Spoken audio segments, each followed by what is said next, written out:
California's dream of going 100% carbon-free by 2045 requires a delicate balance of generating enough clean, reliable power to meet rapidly growing demand. How is the state harnessing the sun, wind, and water to keep the fourth largest economy in the world flying high?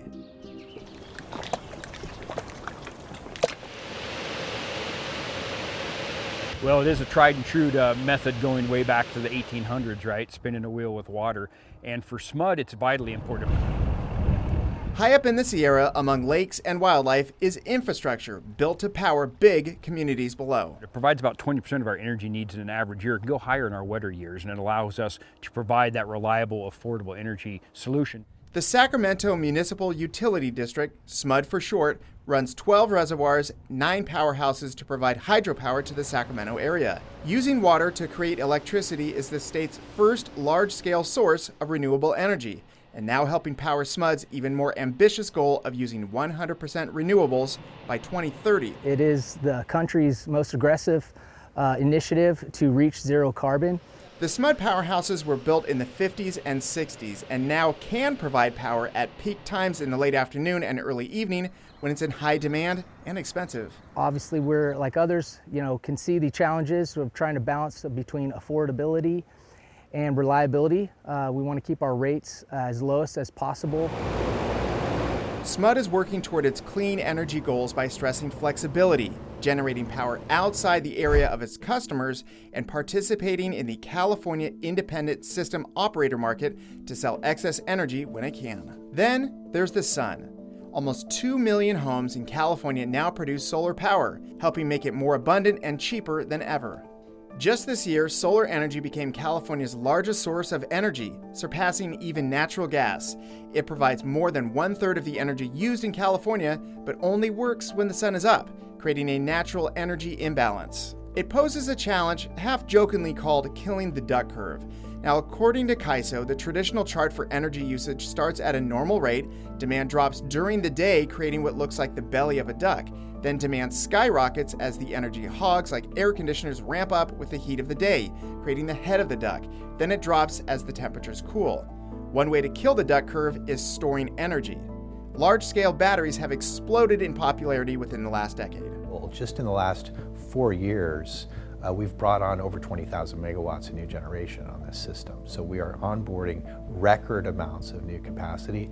In 2025, the state announced it is fast-tracking some of its largest projects yet, like the Darden Clean Energy Project in Fresno County, with more than 3 million solar panels and large-scale batteries on site meant to power 850,000 homes, and the Cornucopia Hybrid Project, expected to power up to 300,000 homes. It's a tricky balance and one that is always evolving. Solar is now being added over irrigation canals as an experiment to reduce evaporation.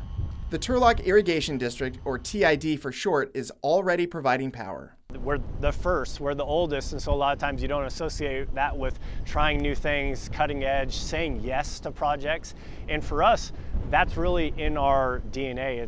We say yes to projects. We look at different solution sets for the challenges ahead of us. One of the obvious benefits to this project is generating solar electricity from these panels, but many other benefits are being monitored and discussed and learned much more about, including how much evaporation from this canal can be prevented by these solar panels. That's being monitored by this equipment right here from UC Merced. TID got $20 million in a state grant to fund the project and has panels over narrow canals now, and if it works, it could cover the California aqueduct in the future. It's a potential solution set because we're really going to need all of the above, right? To get to 2045, 100% carbon-free retail electric grid, we're going to need all options on the table. If you think about this, California, 40 million people, there's a huge power need. Solar contract. Going green is not without controversy. For every benefit, there is a well-documented concern and pushback. Wind energy is successful and widespread in California, where it's got its start back in the 80s in the Altamont Pass area. A more consistent and untapped source of wind energy lies right off the California coast, where the wind is stronger and more consistent. But battle lines have been drawn by fishermen and coastal residents over proposed projects like those in Humboldt and Morro Bay. We don't know, and we don't know what the cumulative impacts on not only fisheries, because that's one aspect of it, but the shoreside dependent users of that, the fishing communities, the marine ecosystem itself. If we're going to do this, let's do it right. As the clock ticks closer to 2045 with battles continuing over clean energy, a big question remains. Will the state achieve its 2045 dream?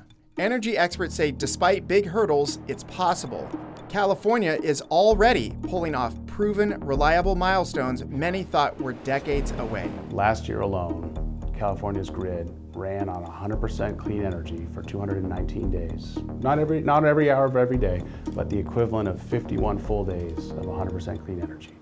If current trends hold as of this year, that number will increase to 80 days. And Stanford researchers think California is on pace to run on 100% renewables all day, every day of the year by 2033.